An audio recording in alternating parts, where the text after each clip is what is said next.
Buenas tardes. Bienvenidos a esta lección clausural organizada desde el programa de extensión docente, adscrito a la Escuela de Formación Docente y a la Vicerrectoría de Acción Social. La lección clausural del día de hoy se llama Freire Kantiano, como pregunta, y la dictará el doctor Oscar Fernández, profesor de la Escuela de Sociología de esta universidad. Tenemos una agenda en varios puntos muy cortos. Primero, pues, darle la bienvenida a los presentes y como segundo punto tendríamos unas palabras de la doctora María Marta Camacho, que es la directora de la Escuela de Formación Docente.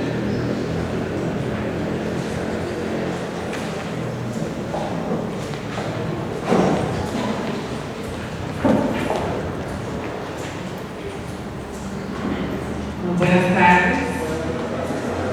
Un saludo muy especial a don Oscar Fernández González, doctor, que nos acompaña tan gentilmente y académicamente en este proceso. Un saludo también especial al máster Luis Carlos Morales, director del Departamento de Educación Secundaria, a los muy estimados y queridos profesores de la Escuela de Formación Docente que nos honran con su presencia, a los profesores de la Escuela de Administración Educativa también, muchas gracias por estar aquí, es muy significativo la presencia. A los estudiantes de diferentes carreras, un saludo muy especial. En realidad algunas caras son conocidas porque son de nuestra facultad, pero otros, pues para nosotros es un placer que estén aquí. Hoy don Oscar nos honra con su presencia y si bien es cierto, esto es un acto académico, también siento que es un acto muy lleno de afecto. Sé que usted aprecia y valora mucho la labor que hacemos en la Escuela de Formación Docente. Sé que muchos de sus discípulos están trabajando con nosotros y están dando una buena labor. Y también su profesionalismo, su pasión por la universidad, hicieron que hoy dejara compromisos y que aceptara este reto de estar hoy aquí. Muchas gracias, le agradezco también siempre esa parte personal con la que entregan todas sus asesores. Hoy la Escuela de Formación Docente, gracias a la labor que hace el Departamento de Educación Secundaria, reúne aquí a todos ustedes para compartir una reflexión muy importante. Hoy hacemos también el cierre de un año lectivo, pero también de esta forma demostramos a la comunidad educativa que estamos logrando nuestras metas. Yo quisiera hacer eco que hoy, con esta actividad académica, también estamos demostrando que los objetivos que tiene la Escuela de Formación Docente en general y el Departamento de Educación Secundaria en particular se están logrando. Menciono brevemente 6 aspectos importantes que se ha propuesto la Escuela de Formación Docente y que con el apoyo de todos ustedes se han ido alcanzando. Por una parte, el modelo pedagógico curricular, por otra parte, el diseño de programas de investigación y acción social, del cual es una actividad que refleja eso. La consolidación de los procesos de autoevaluación, que es una de las líneas de acción que tiene la universidad. El fortalecimiento del perfil del personal docente y administrativo y la participación activa de los estudiantes en diversos procesos de formación y organización. Todas estas metas se están desarrollando y hoy es una evidencia de que los diferentes actores sociales que tiene esta universidad se unen para lograr esta meta. Yo nuevamente agradezco la presencia de ustedes y agradecerle al doctor Fernández su disposición, sé que va a ser mucho problema.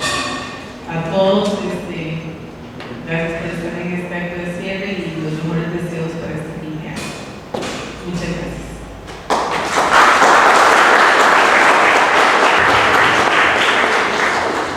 Muchas gracias a la doctora Camacho. Como parte del acto de cierre, como decía el doctor Camacho, queríamos también tener una pequeña una presentación artística, que es lo que sigue como nuestro tercer punto. Dicha presentación la va a hacer la estudiante María José Martínez Solano, que es estudiante de las carreras de enseñanza de la música y música con énfasis en guitarra clásica de la Universidad de Costa Rica. La estudiante María José recientemente ha ganado el concurso de estudiantes de honor de la etapa universitaria 2014 de la Universidad de Costa Rica. Este concurso pues, solamente pueden participar aquellos estudiantes que tienen notas superiores a 9 y concursaron este año 15 personas, de las cuales se eligieron 6 como ganadores de recital de honor. Ella participó el 25 de noviembre en este recital y hoy pues también como parte de la celebración pues la tenemos acá como para que ustedes la conozcan y también para un tributo de sus capacidades. Nos interpretará las siguientes obras: Suite venezolana de Antonio Lauro, primer movimiento, preludio; Vals en re mayor de Manuel María Ponce y Saudade número 3 de Ronald Díaz.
Muchas gracias a José Martínez por esta presentación realmente hermosa.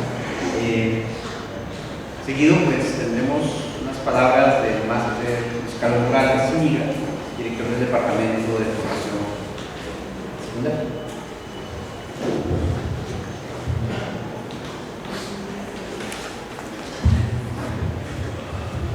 Muy buenas tardes, compañeros de la Facultad de Educación, doctor Oscar Fernández, doctora María Marta Camacho, directora de la Escuela de Formación Docente, compañeros también de otras facultades de esta universidad, estudiantes, personas que nos acompañan.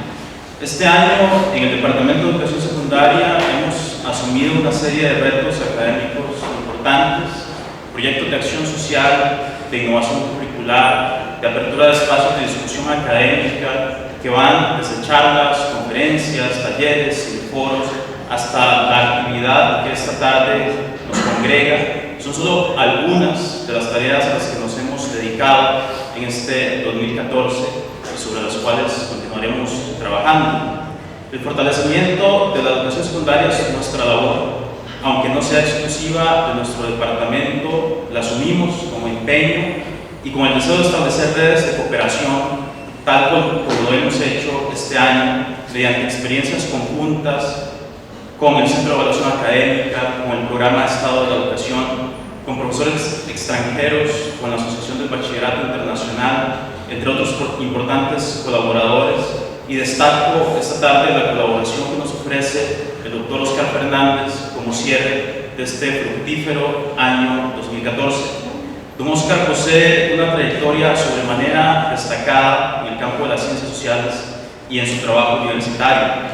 Don Oscar tiene una licenciatura en Filosofía de la Universidad de Costa Rica, un diploma de posgrado en Sociología de la Escuela de Altos Estudios en Ciencias Sociales, París, Sorbona, un doctorado en Filosofía por la Universidad de París, Nanterre, y además en nuestra universidad ha sido miembro fundador de la Maestría Centroamericana en Sociología y primer director de este posgrado entre 1979 y 1982, primer director del Anuario de Estudios Centroamericanos entre los años que van de 1990 hasta 2008, vicedecano de la Facultad de Ciencias Sociales entre 1979 y 1982, decano del Sistema de Estudios de Posgrado de esta universidad entre el 82 y el 86. La relación entre sociología y educación es estrecha. Sociólogos y pensadores fundamentales y creativos del campo de las ciencias sociales se acercaron en distintas épocas, en distintas sociedades y de distintas formas a pensar el fenómeno educativo.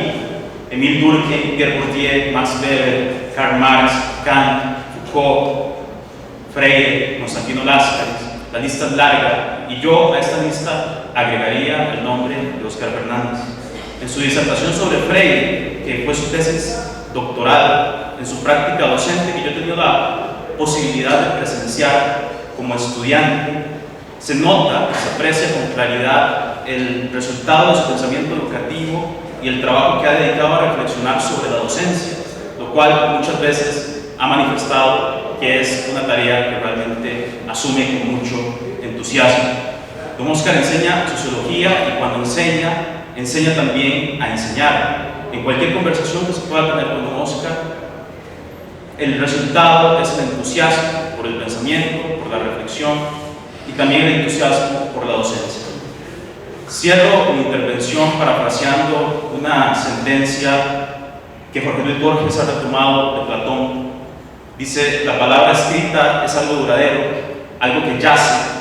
La palabra oral, en cambio, tiene algo de alado y algo de sagrado. Continúa diciendo Borges. Curiosamente, los grandes maestros han sido maestros orales. Por todo ello, es un honor para el Departamento de Educación Secundaria cerrar este ciclo lectivo 2014 escuchando la palabra oral del doctor Oscar Fernández, a quien de nuevo le agradecemos que haya aceptado la invitación de compartir en esta tarde con nosotros. Muchas gracias.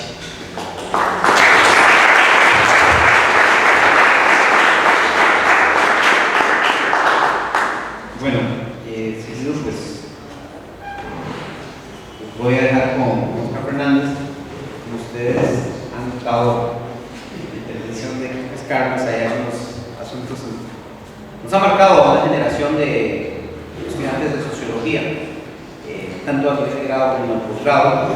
Y yo nada más quisiera rescatar algo que me llamó mucho la atención revisando hoy la entrada sobre Wikipedia.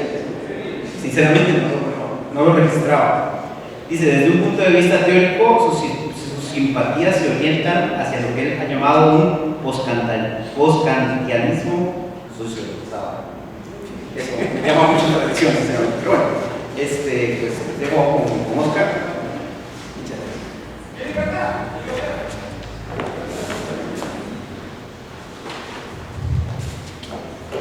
Muchas gracias por esa generosa presentación que han hecho. No es ni más ni menos que fruto del afecto que agradezco profundamente. Quienes me conocen saben que no me gusta mucho subir a las tarimas, pero en esta ocasión era realmente tentador hablar un poco de dos figuras cuyo pensamiento generaron en mí en distintos momentos un gran entusiasmo. En el caso de la obra de Kant, obviamente se trata de un clásico, de un muerto inmortal, que sigue pesando de una manera impresionante en el pensamiento contemporáneo. Pero Freire también, en su momento sobre todo, despertó un gran entusiasmo. Yo he querido titular la intervención para ligarlos a ambos,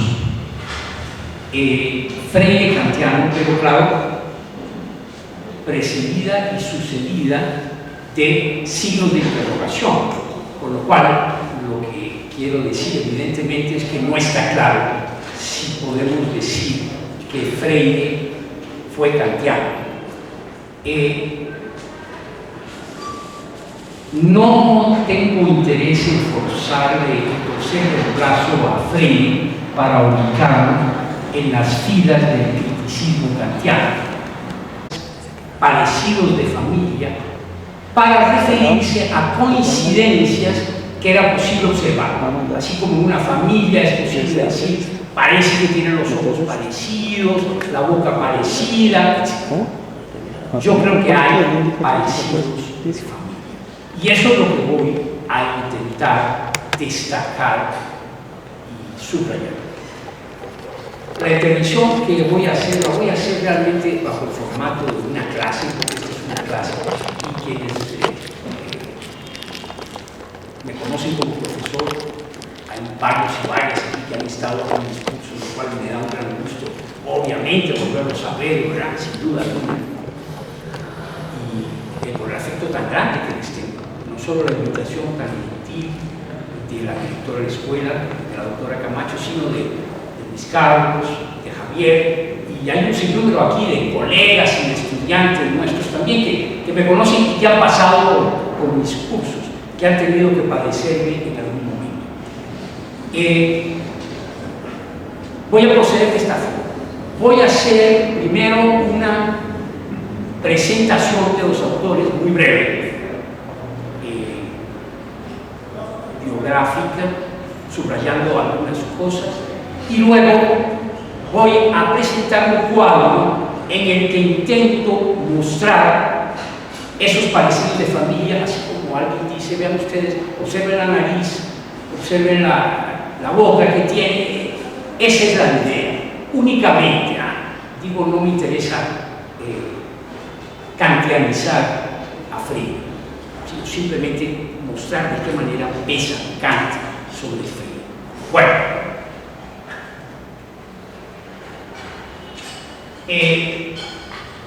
brevemente, Kant, gran filósofo de la modernidad, nace en 1724, muere en 1804 a los 80 años.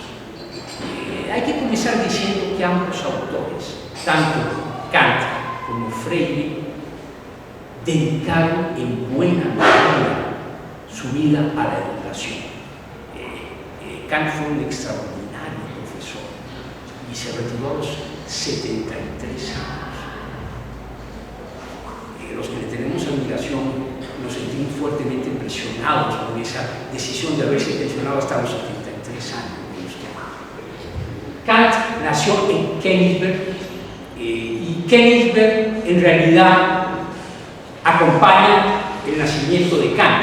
La ciudad es una ciudad importantísima en la antigua Prusia, no se había creado todavía Alemania se iba a crear posteriormente, prácticamente bajo el liderazgo de Prusia. Nace en el seno de una familia pietista, religiosa, queda huérfano muy joven, adolescente, huérfano de madre, ingresa al colegio, critica luego fuertemente la enseñanza recibida, dice que en realidad el colegio no contribuyó en modo alguno a despertar su inquietud por las ciencias y la filosofía, sino que más bien parecían hacer grandes esfuerzos por desmotivar a los que se interesaban en eso.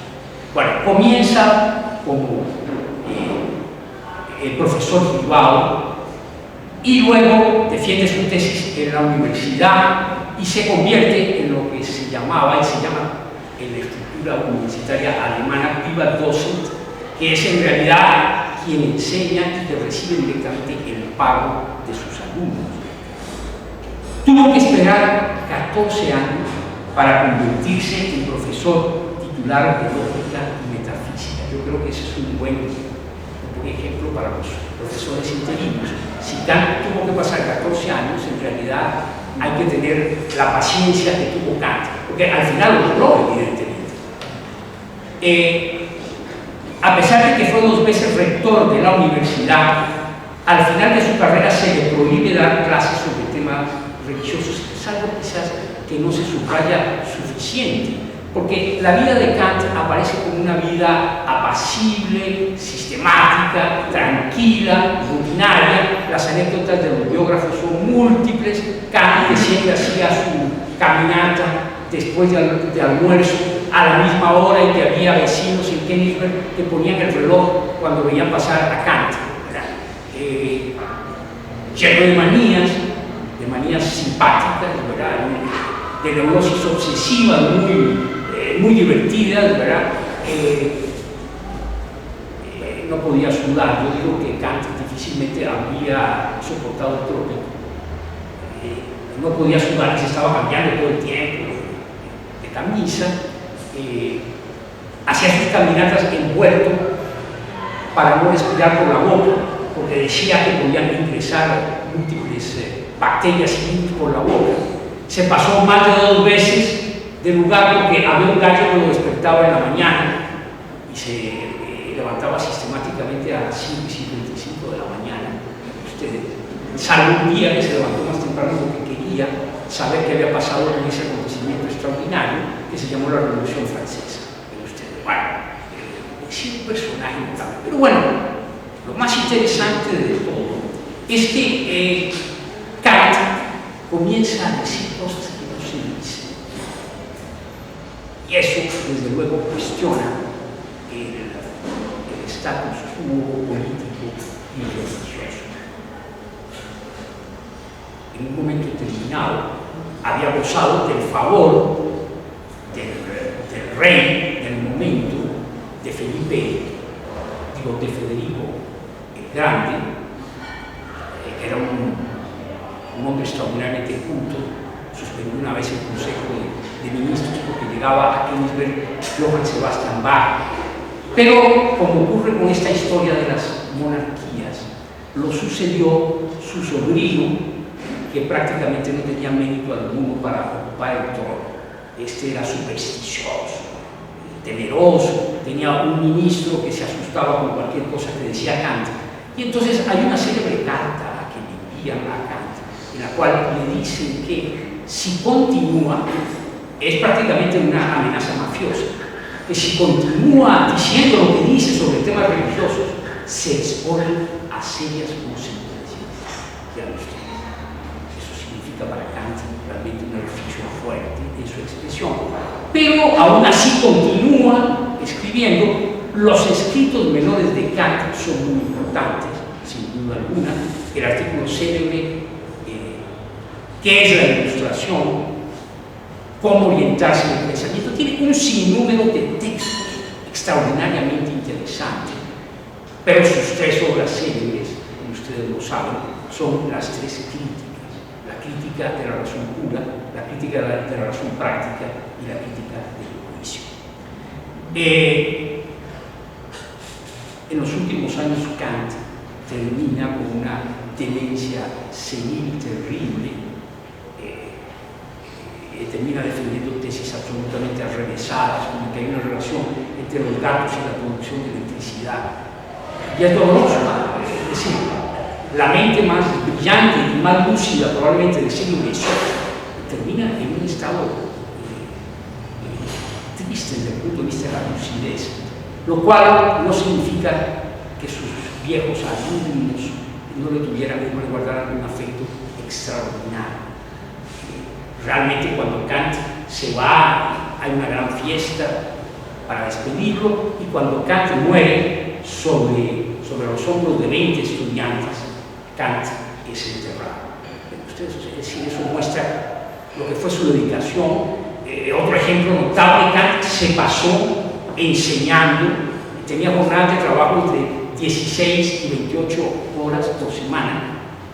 Realmente no tendríamos mucho derecho a quejarnos nosotros de la carga de cursos, y sobre todo teniendo en cuenta lo que escribió Kant, lo extraordinario que escribió. Es decir, Kant tiene dos notables cualidades: una, la de haber enseñado mucho, y segunda, la de haber escrito mucho. Con los profesores ocurre con frecuencia que hay muchos que publican mucho y enseñan poco, y otros que enseñan mucho y publican poco. Pues Kant, ambas cosas. Bueno, aquí otro grabado de Kant, la mascarilla de Kant, es un óleo.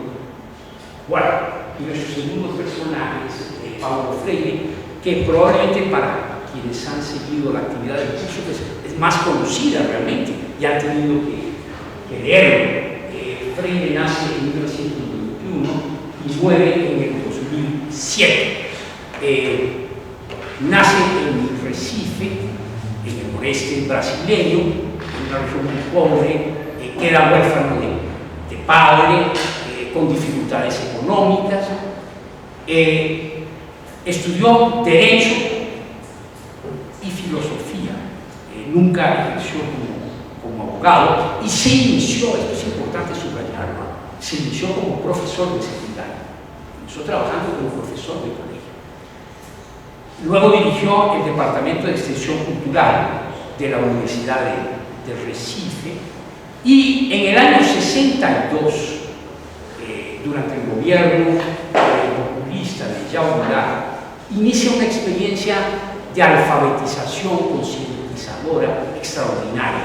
Logra demostrar que es posible alfabetizar y además provocar una cierta toma de conciencia a 300 trabajadores en un tiempo corto de 45 días, lo cual significa que ante esos resultados se piensa efectivamente en desarrollar un plan de gran amplitud, y se diseña el plan, se piensa en un plan que va a crear 20.000 círculos de cultura, ven ustedes, y se piensa alfabetizar a 2 millones de personas en una región, en el oeste de Brasil, que tenía una población de 25 millones de habitantes, de los cuales 15 millones eran analfabetos.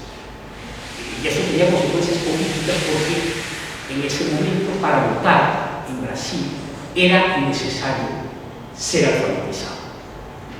Bueno, el golpe militar que recibe el gobierno de João Goulart trunca evidentemente la experiencia, y Paulo Freire es detenido. Eso no se subraya con frecuencia. tiene que pasar 70 días en la cárcel y luego puede migrar a Chile, a donde es acogido por el programa de reforma agraria que estaba desarrollando el gobierno demócrata cristiano de Eduardo Frei. Trabaja al lado de Jackson Chol, que es el que está impulsando el programa de reforma agraria. Y ahí en Chile continúa una actividad notable. En 1969 pasa a ser profesor invitado a la Universidad de Harvard y un año después se traslada a Ginebra y se convierte, digamos, en consultor del Consejo Mundial de Iglesias. Regresa posteriormente a Brasil y en 1900, eso fue en 1980, en 1988, al triunfar el Partido de los Trabajadores en Sao Paulo, es nombrado secretario de Educación y muere de un ataque cardíaco en el 2007, unos años después. Las dos obras célebres de Paulo Freire, como ustedes lo saben, una escrita en 1967, La educación como práctica de la liberación, y luego Pedagogía del oprimido, que fue publicada en 1969 y que ha tenido innumerables traducciones. Hace unos años me acuerdo yo con la edición número 16, y cuando estaba en vida Paulo Freire, él se encargaba de hacerle modificaciones y cambios a las distintas versiones.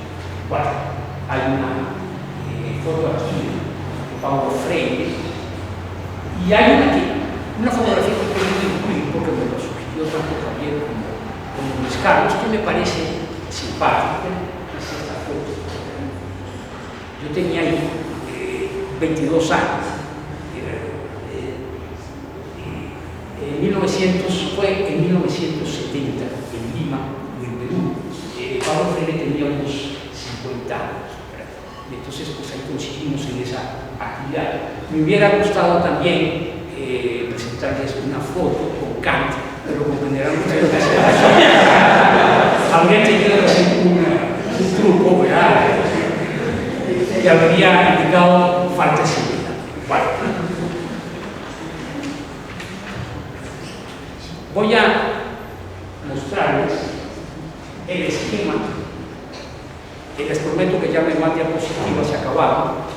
Esta es la última. En realidad es el cuadro general que me va a servir de base para la exposición comparativa. El paralelismo, quizás un poco forzado, que quiero hacer, de esos parecidos de familia que puedo observar, porque me parece que son identificables en el pensamiento de ambos autores. En la primera columna estarían los aspectos que constituirían esos parecidos de familia, que son los que vamos a comparar cómo aparecen en ambos autores.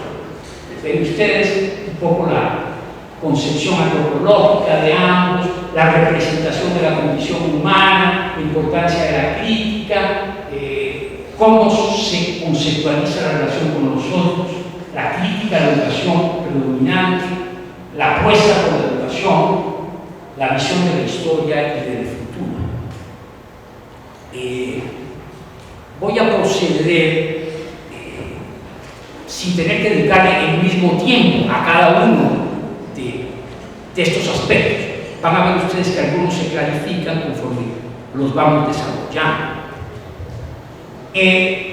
Cuando digo como parecido de familia, esa centralidad antropológica, hay que concluir ciertamente que Freire es algo que se preocupó notablemente por el tema de la condición humana. O sea, ¿qué significa eso que Martin Buber se preguntaba hace muchas décadas? ¿Qué significa ser humano? Por eso yo hablo de un humanismo. En una entrevista que ustedes pueden ver probablemente a través de YouTube, es muy simpático porque se presenta y dice Paulo Freire, nacido tal, color de los ojos, color del pelo, etc. Y dice raza humana. Eso me parece compartimos esa condición humana.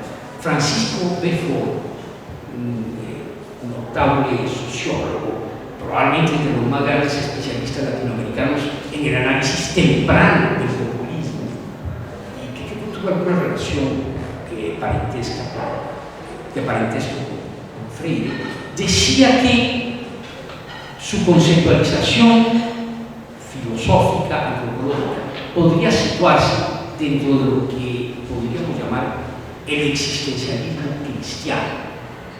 Y es cierto, a pesar de que Freire cita con frecuencia autores claramente marxistas en su libro, hay una cierta fidelidad a lo que podríamos llamar una opción, que es la representación de la condición humana como persona dentro de lo que es esa tradición, digamos, del personalismo, del existencialismo cristiano.